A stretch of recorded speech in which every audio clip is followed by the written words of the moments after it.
Good morning, West Pacific Market Analytics. Long time since I've all spoken to you. Wanted to come in here just really quickly on Sunday for a morning coffee. I'm going to do a more detailed West Pacific week this afternoon. And during the week, I'm going to get quite a few videos out to get caught up on a lot of information we need to talk about. Now, we're not going to use the T word. Missed you all.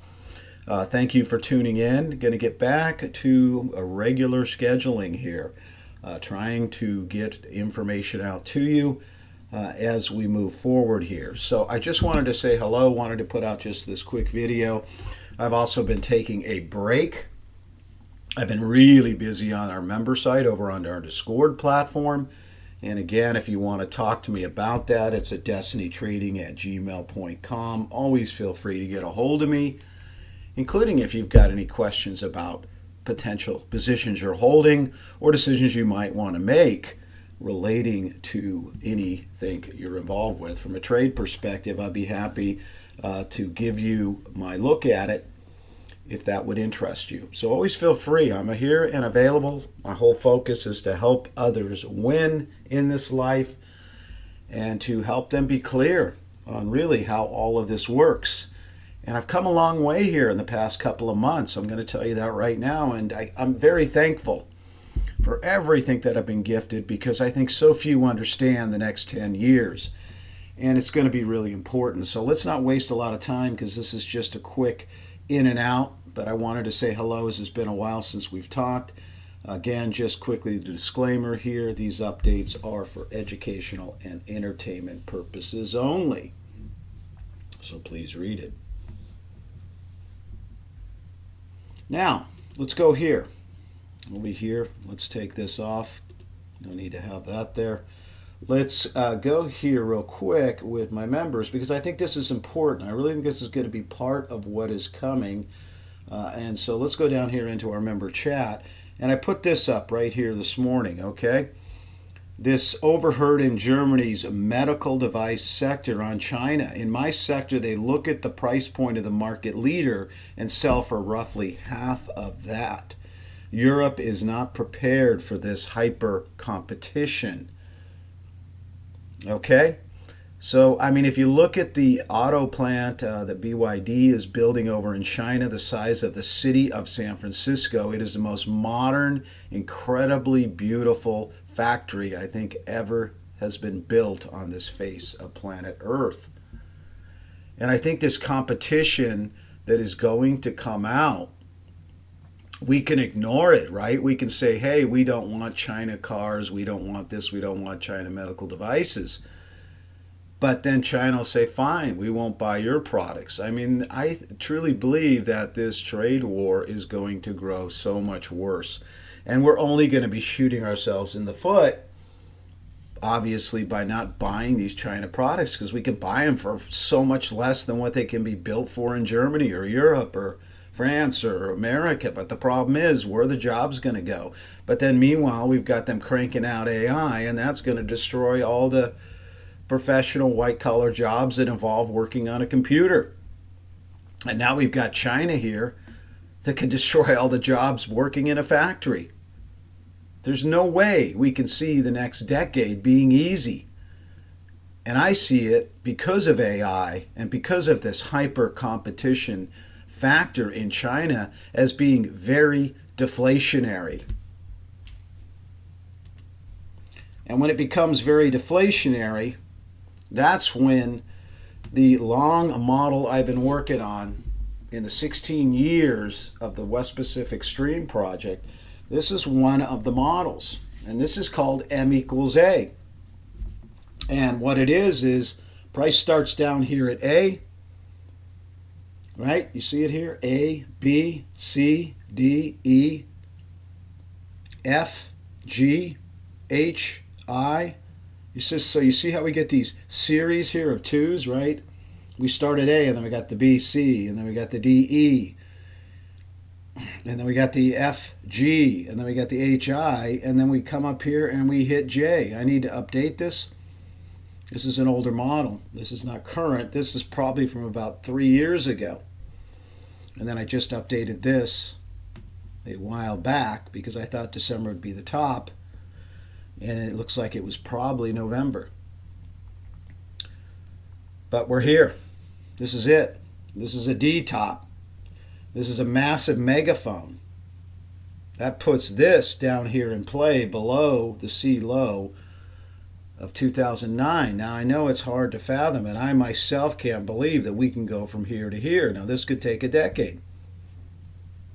And I'm not even sure it's right, but it's bothered me for over 10 years.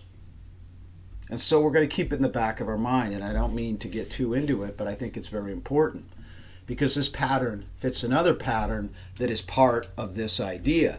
And this idea, you have two crash waves in the model, the B to C one, and then the J to M equals A. So it's J, K, L, and then M equals A. And what's interesting, that would be a wave 4 corrective move. So what I'm talking about, we won't get into that one right there. We'll do that another time. But in other words, if we go over here, let's go here to our top internals that I've been putting up for the members. Let me find this idea. So if we go, let's just say to this idea here, here is our 2009 low. Now, if we consider this whole move a final wave 5, so we could say 5-5 here, wave 5 move.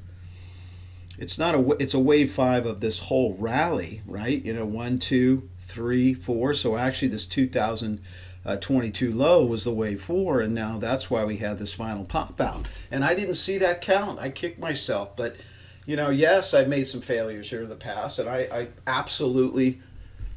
I take them on, I admit them.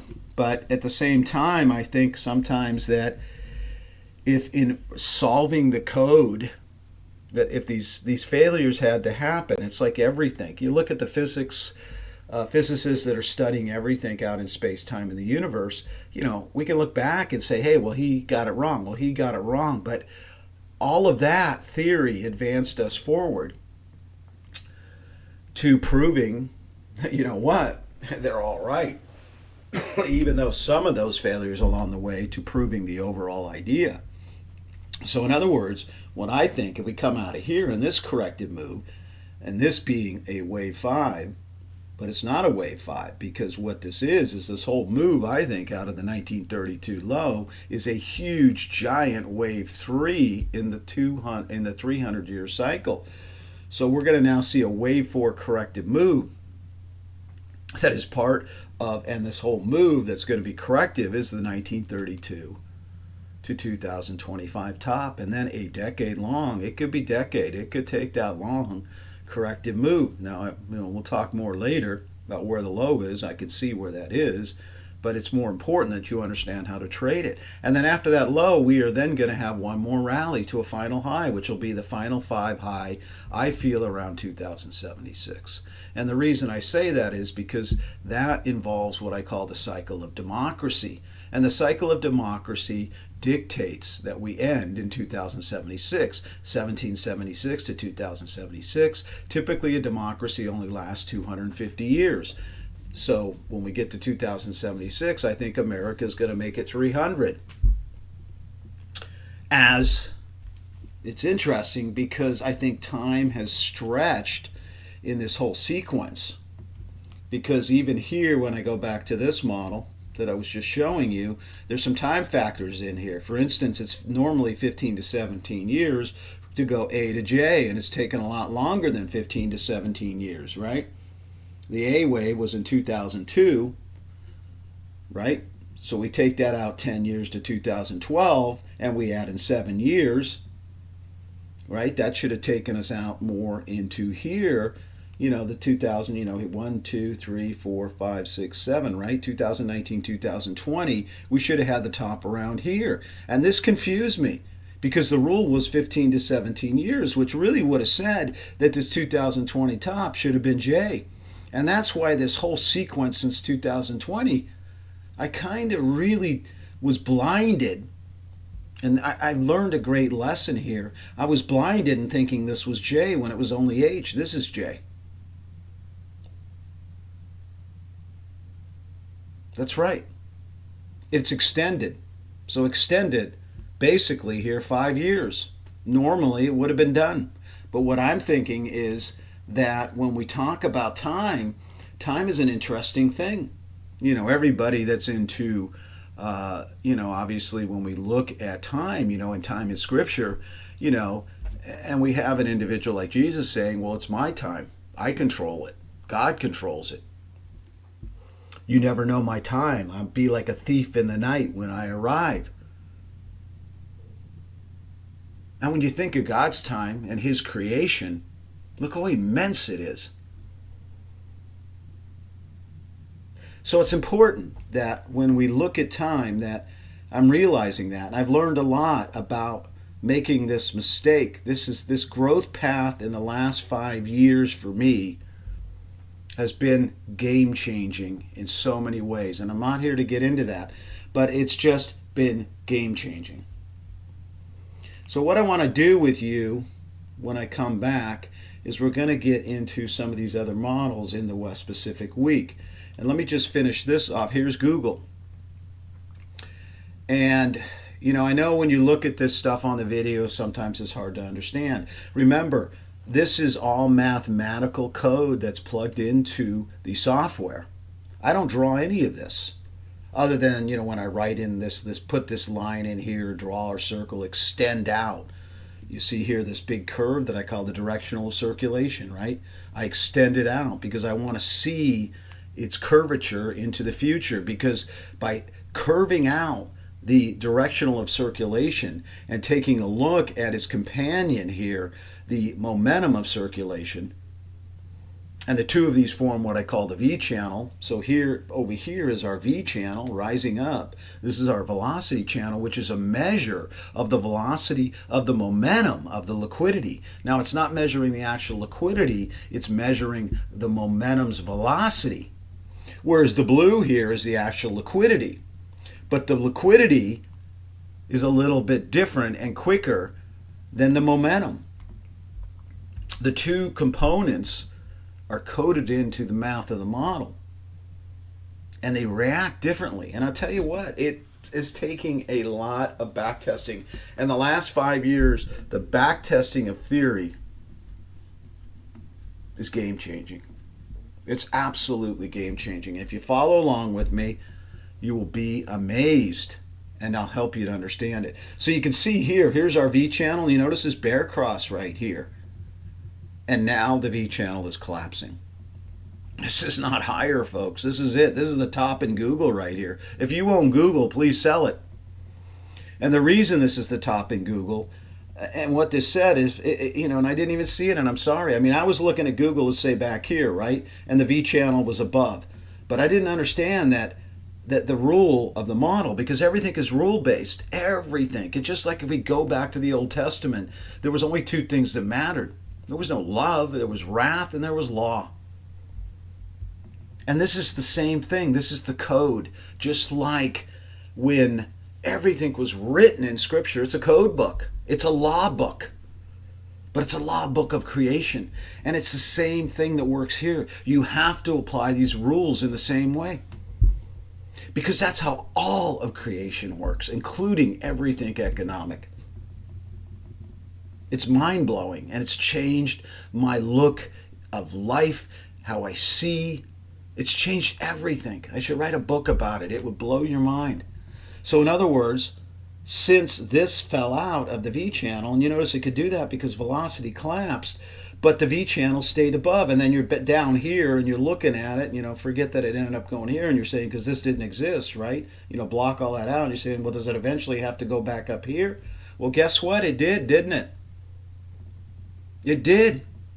The velocity built back up, and it went right up into the channel. You notice right here at our low, it had to go higher. This 142 was a credible buy because it had to go into the channel. And it did. And now it's extended out. We can break outside of the channel, and I'll show you some other models and talk about that. Our momentum topped right here.